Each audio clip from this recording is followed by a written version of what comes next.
Lakambini Chu, matapang na sumusugal sa kasino.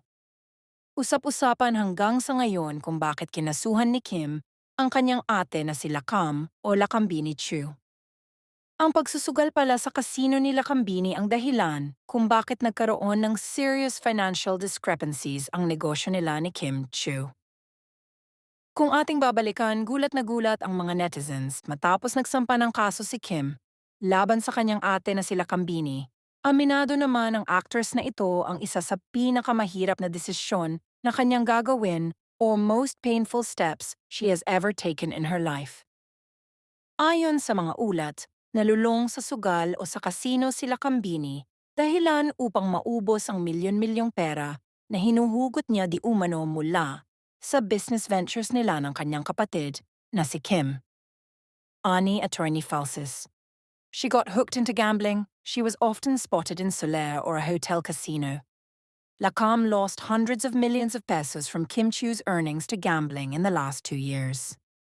Chika pa ng isang empleyado ng naturang casino na ang pagpapakilala raw ni Lacam sa kanyang mga kapwa players ay siya ang manager ni Kim.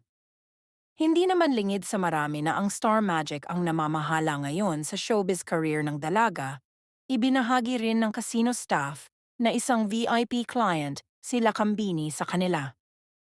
Ang isang tao ay naituturing na isang VIP client kung ito ay regular na bumibisita sa pasugalan.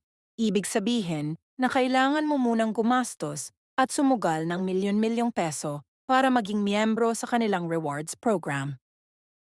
Kung ating babalikan, August 2025 napansin ng mga netizens na hindi na nakafollow sa isa't isa, sina Kim at Lakam sa Instagram. Hindi naman isinapubliko ang tunay na dahilan hanggang sa formal nang nagsampa ng kaso ang actress laban sa kanyang kapatid, Ani Kim. After careful consideration and months of internal review, I have made the difficult decision to file a legal case for qualified theft against my sister, Lakambini Chu. Dagdag pa ng actress, in relation to serious financial discrepancies discovered within my business operations. This decision did not come easily. It is one of the most painful steps I have ever taken in my life.